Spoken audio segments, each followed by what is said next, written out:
देकर बार बार रिपीटिशन करके ये नियम बताया गया, जो शायद बहुत महत्व का है, इसलिए रिपीटिशन बहुत हुआ है। भोजन को बनाते समय जो भी पात्र का इस्तेमाल आप करते हैं वो खुला रहना चाहिए। भोजन को बनाते समय जो भी पात्र का हम इस्तेमाल करते हैं वो पात्र खुला होना चाहिए। भगोना होना चाहिए, कढ़ाई होनी चाहिए, खुला रहना चाहिए। क्यों? तो उसके आगे का नियम है कि भोजन को बनाते समय, पकाते समय सूर्य का प्रकाश या पवन का स्पर्श होना बहुत जरूरी है। बनते हुए भोजन को, पकते हुए भोजन को सूर्य का प्रकाश या पवन का स्पर्श। अब सूर्य का प्रकाश, आजकल हमारे घरों में चूल्हे खत्म हो गए, पहले गांव में चूल्हे होते थे, आज भी हैं, तो खुले में होता है ना चूल्हा, तो सूर्य के प्रकाश की संभावना पूरी है। और वो अलग से बनाते हैं, क्या कहते हैं उसको, हम तंदूर कहते हैं, तंदूर भी खुले में बनाते हैं, तो वहां भी सूर्य का प्रकाश आना संभव है। तो खुले में अगर खाना बन रहा है तो सूर्य का प्रकाश आएगा, वो पक्की बात है। नहीं तो कवर्ड एरिया में बना रहे हैं तो खुला रखिए ताकि पवन जा सके, उसमें हवा जा सके, प्राणवायु जा सके। प्राणवायु माने ऑक्सीजन, ऑक्सीजन माने आग, सीधी सी बात, आग है ऑक्सीजन। तो बनते हुए खाने को आग की ही जरूरत है, वो ऑक्सीजन से ही मिलती है उसको। इसलिए जितना खुला रहेगा भगोना या कढ़ाई, उतनी ज्यादा ऑक्सीजन, उतनी ज्यादा प्राणवायु जाएगी और भोजन जो पकेगा वो बहुत अच्छे से पकेगा।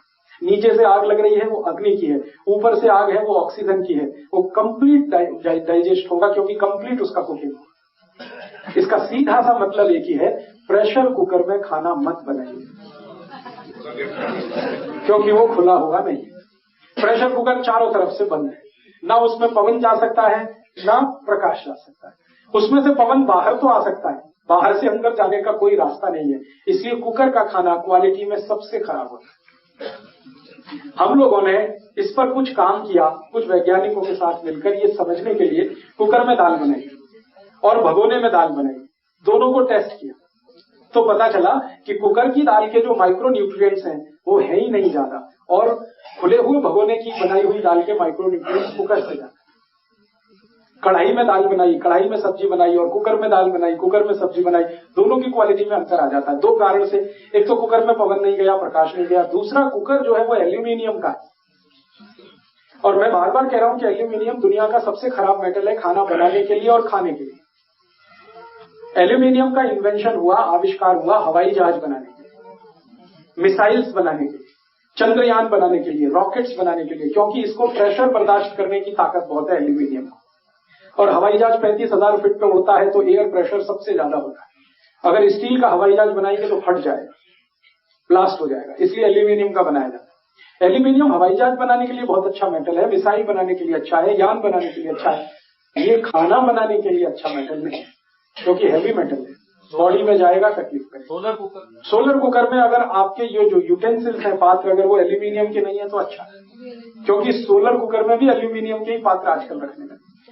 मैंने एक सर्वे किया था मेरे जीवन में, जिस दिन से मुझे ये बहुत तकलीफ हो गई, इसलिए मैं सबको बोल के कहता हूं, ये 1000 गरीब मरीज मेरे पास ऐसे हैं जो दमा, अस्थमा, ब्रोंकियल अस्थमा, ट्यूबरकुलोसिस के पेशेंट, 1000 से ज्यादा है, और कई साल से ट्रीटमेंट उनका चलता है, धीरे धीरे ठीक होता है। आप जानते हैं टीबी जल्दी ठीक नहीं होती। उनके घरों में जा जाके मैंने देखा क्या होता है भाई, क्यों इनको टीबी है, क्यों अस्थमा है, क्यों दमा है, न सिगरेट पीते, न बीड़ी पीते, न तंबाकू खाते।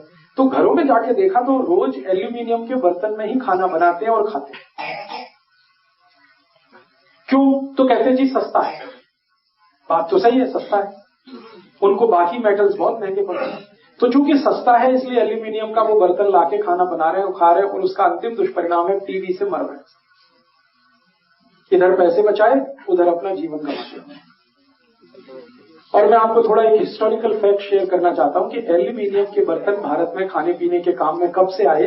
अंग्रेजों की जब यहाँ सरकार चलती थी इस देश में, तो अंग्रेजों के देश में एल्यूमिनियम का आविष्कार हुआ 18th सेंचुरी। उसके बाद उन्होंने हवाई जहाज वगैरह बनाया 1905 में। उस समय अंग्रेजों को किसी वैज्ञानिक ने बताया उनके देश के लिए खाने पीने के लिए बहुत खराब है, बाकी के लिए अच्छा है।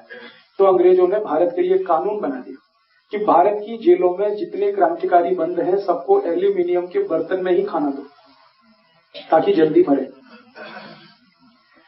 हमारे जो क्रांतिवीर थे अंग्रेजों के लिए वो सब आतंकवादी थे। भगत सिंह, उधम सिंह, चंद्रशेखर, सुभाष चंद्र बोस, अशफाकुल्ला, तात्या टोपे, ये सब हमारे लिए क्रांतिकारी थे, देश की आजादी लाने वाले। अंग्रेजों के लिए वो सब खतरनाक लोग थे। तो अंग्रेज चाहते थे कि जेल में बंद करके इनको मारा जाए। और स्लो पॉइजन लेके मारा जाए, पता भी ना चले और मर भी जाए।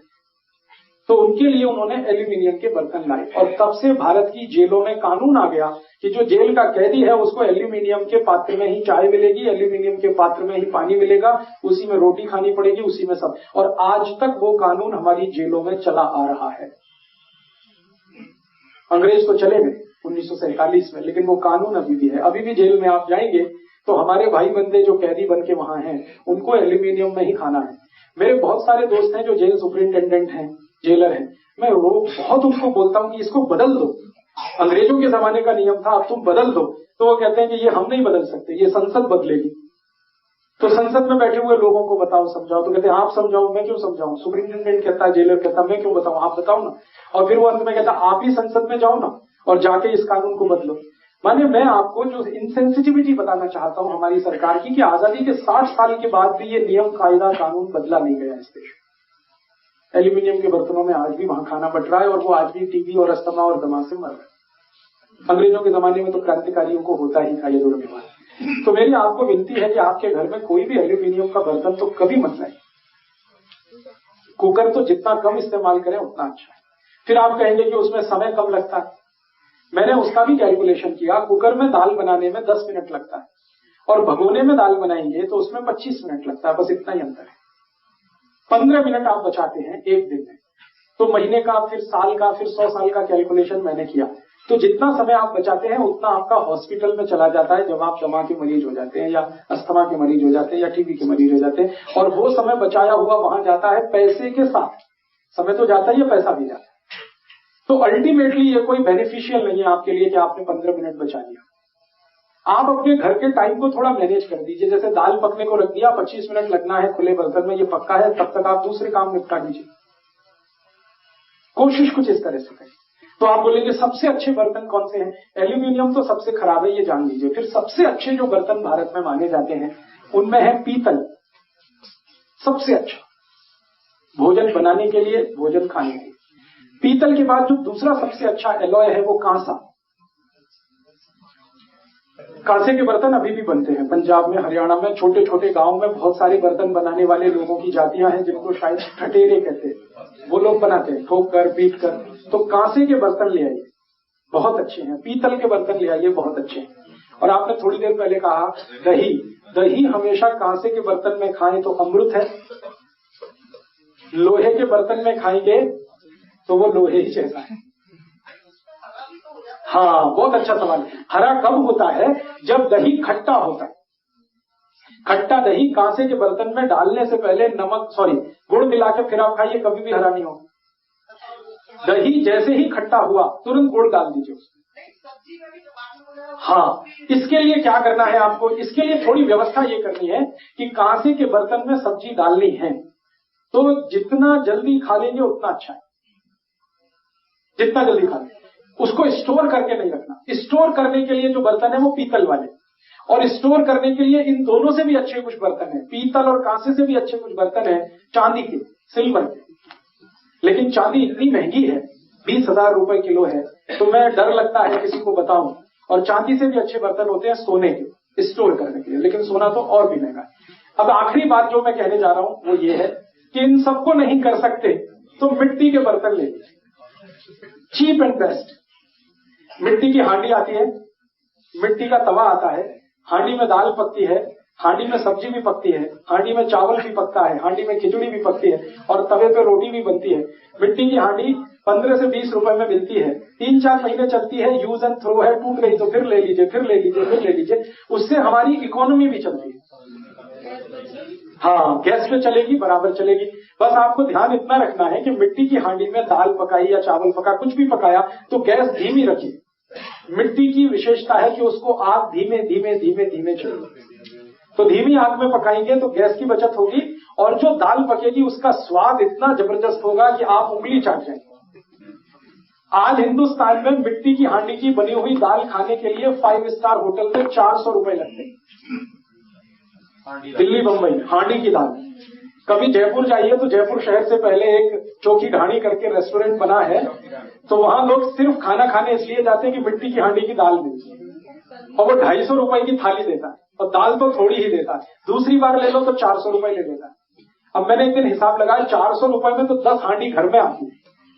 लेकिन लोग ऐसे हैं कि 400 रुपए की दाल खाने वहां जाते हैं लाइन लगा के, घर में 4 हांडी ले आए और उसमें दाल पकाएं, वो उनको तकलीफ लगता है। तो मेरा तो आपसे कहना, मिट्टी की हांडियां शुरू करिए लाना। मैं तो, मुझे बचपन का याद है, मेरा जन्म गांव में हुआ, मेरी दादी माँ दूध बनाती थी मिट्टी की हांडी में, दूध पकाती थी और बहुत धीमी धीमी आंच पर वो दूध पकता था। पकते पकते एकदम लाल हो जाता था और उस दूध का जो स्वाद है वो किसी दूध में नहीं आता। और उस दूध का जब दही जमाते थे एकदम लाल सुरख दही होता था। उसका जब मक्खन निकालते थे तो मक्खन भी उसका ऐसा ही होता था।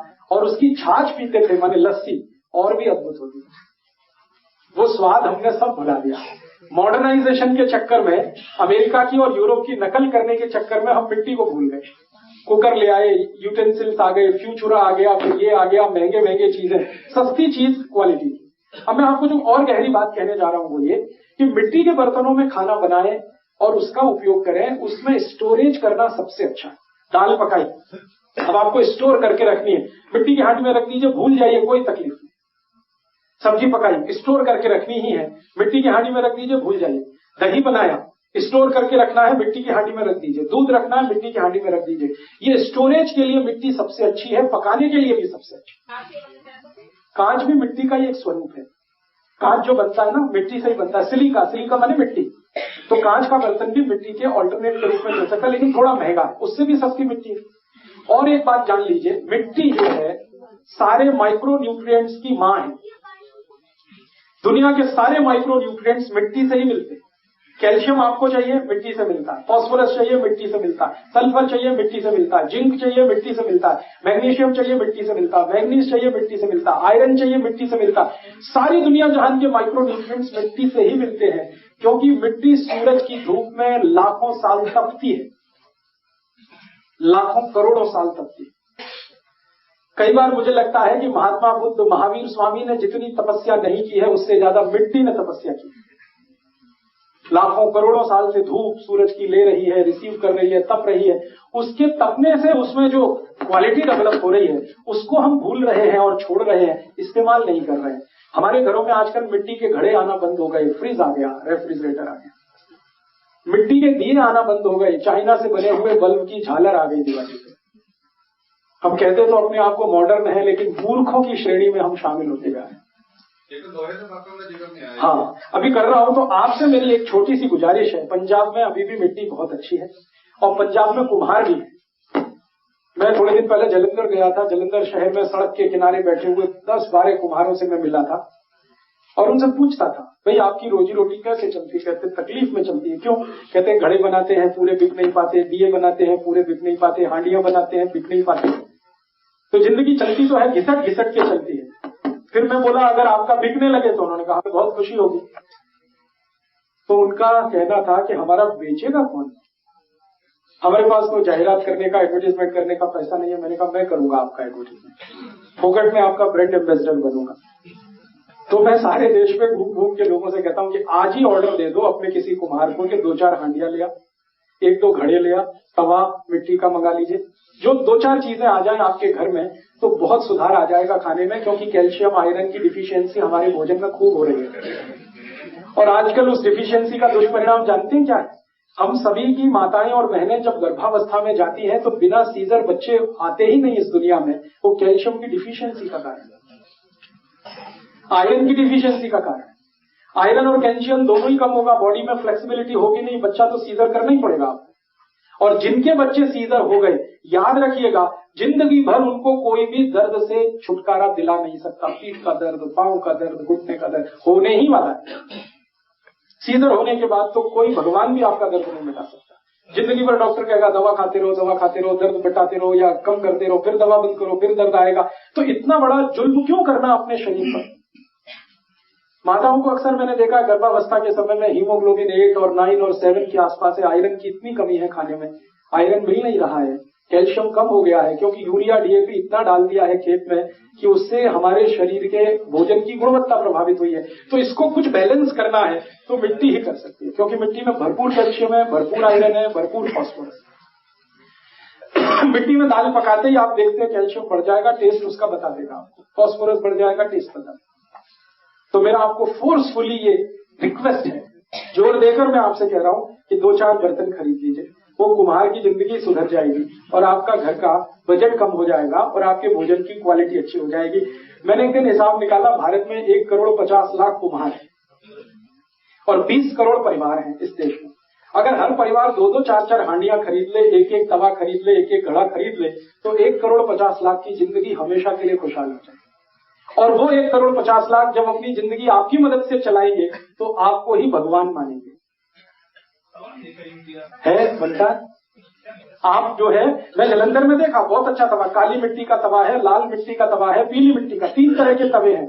जलंधर में जहां आकाशवाणी है ना, आकाशवाणी के बिल्कुल बगल में बैठता कुमार, उसके पास एक तवा, मैं पूछा काली मिट्टी वाला, वो क्या ये मक्की की रोटी के लिए अच्छा है, फिर लाल वाला उसने का ये गेहूं की रोटी के लिए अच्छा है, फिर पीला वाला उसने का ये बाजरी की रोटी के लिए अच्छा है। इतना माइक्रो कैलकुलेशन है उसका कि ये मक्की की रोटी के लिए ये बाजरी। मुझे तो लगा कि कुम्हारों से बड़ा साइंटिस्ट कौन है इस देश में,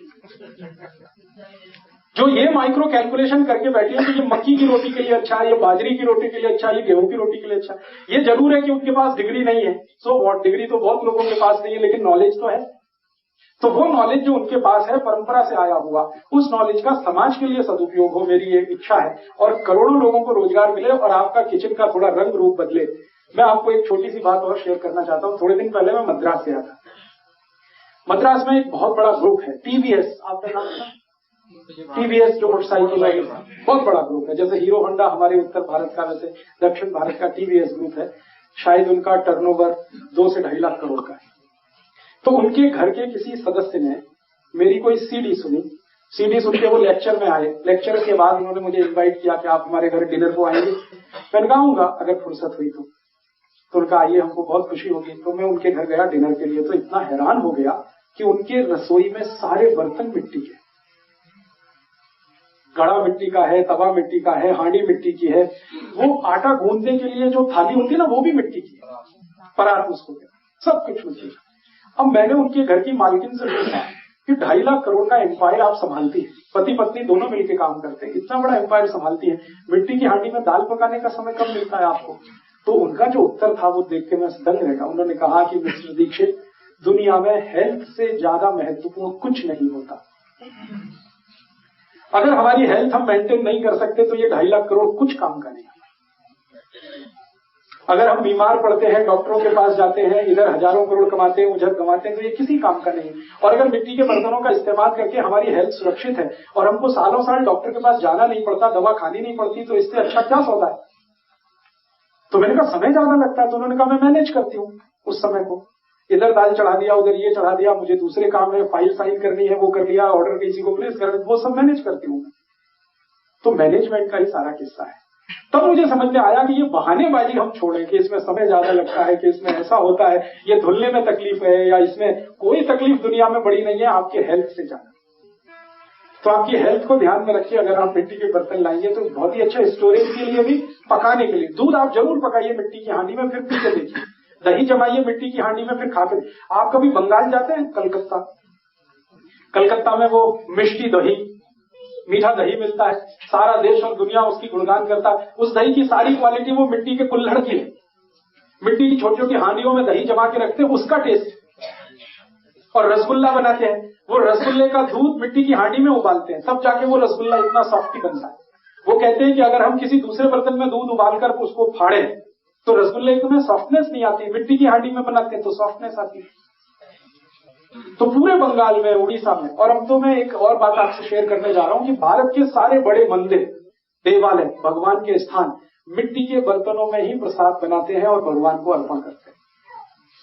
कभी आप पुरी जाइए, जगन्नाथपुरी में भगवान कृष्ण का मंदिर है। वहां जो प्रसादम बनता है, भोग लगता है, वो मिट्टी की हांडी में लगता है। पहली बार जब मैं गया तो वहां के पुजारी को मैंने पूछा कि आपका मंदिर बहुत गरीब है क्या, जो मिट्टी की हांडी में खाना बनाता है? तो पुजारी ने कहा कि हमारे मंदिर के पास 5,600 किलोग्राम सोना है, मंदिर के पास। आप क्या कहते हैं, गरीब है? मैंने कहा हाँ, ये तो नहीं कह सकता गरीब है। उन्होंने कहा हम तो मिट्टी की हांडी में इसलिए भगवान को प्रसाद अर्पण करते हैं कि मिट्टी पवित्र होती है, उससे ज्यादा पवित्र दुनिया में कोई चीज नहीं। तब मुझे स्ट्राइक किया कि मुझसे ज्यादा इंटेलिजेंट तो ये मंदिर का पुजारी है, जो ये मानकर काम कर रहा है कि मिट्टी पवित्र होती है, मुझे ये बात समझने में लेबोरेटरी लगती है, रिसर्च लगता है, उसको ये बात समझने में 1 ही मिनट लगती है मिट्टी पवित्र होती है। तो मिट्टी की पवित्रता, मिट्टी के गुणगान जितने आप करना चाहें करिए, लेकिन जिंदगी में रखिए। और फिर मुझे लगता है कि हमारे बुजुर्गों की कहावत हम सिद्ध कर पाएंगे, मिट्टी से जुड़े रहो, तो वो तभी संभव है जब मिट्टी की हांडियां हैं, मिट्टी की कढ़ाई है, मिट्टी के बर्तन है आपके घर में। कोशिश करिए घड़ा तो आ ही जाए मिट्टी का पानी के लिए। दूसरी कोशिश करिए पीने के लिए गिलास जो चाहिए वो मिट्टी के आ जाए आपके घर में। तीसरी कोशिश करिए 2-4 हांडियां आ जाए, तवा आ जाए। यहीं पटियाला के आसपास के किसी कुमार को ऑर्डर दे दीजिए, वो इतना खुश हो जाएगा, वो कहेगा कि ये कहाँ से भगवान लोग चले आ रहे हैं मेरी मदद करने के लिए। और आपकी जीवन और आपकी जिंदगी दोनों बदलेगी। और मैं आपको एक छोटी सी अपनी ऑब्जर्वेशन कहना चाहता हूँ, जिनको भी डायबिटीज है, जिनको भी अर्थराइटिस है, जिनको भी ब्लड प्रेशर हाई है, जिनको भी ब्लड प्रेशर लो है, जिनको भी कोलेस्ट्रॉल ज्यादा है, जिनको भी ट्राइग्लिसराइड्स की प्रॉब्लम है, ये सब लोग कल से ही मिट्टी की दाल खाना शुरू करें, हांडी से चावल खाना शुरू करें, खिचड़ी। और 3 महीने के बाद आप ऑब्जर्व कर लीजिए, बिना मेडिसिन खाए आपका ट्राइग्लिसराइड कम हो रहा है, बिना मेडिसिन खाए आपका डायबिटीज माने शुगर कंट्रोल हो रहा है, बिना मेडिसिन के आपका बीपी कंट्रोल हो रहा है, बिना मेडिसिन की बहुत सारी चीजें हो रही, क्योंकि बॉडी को जो खुराक चाहिए वो आपको भरपूर मिलेगा।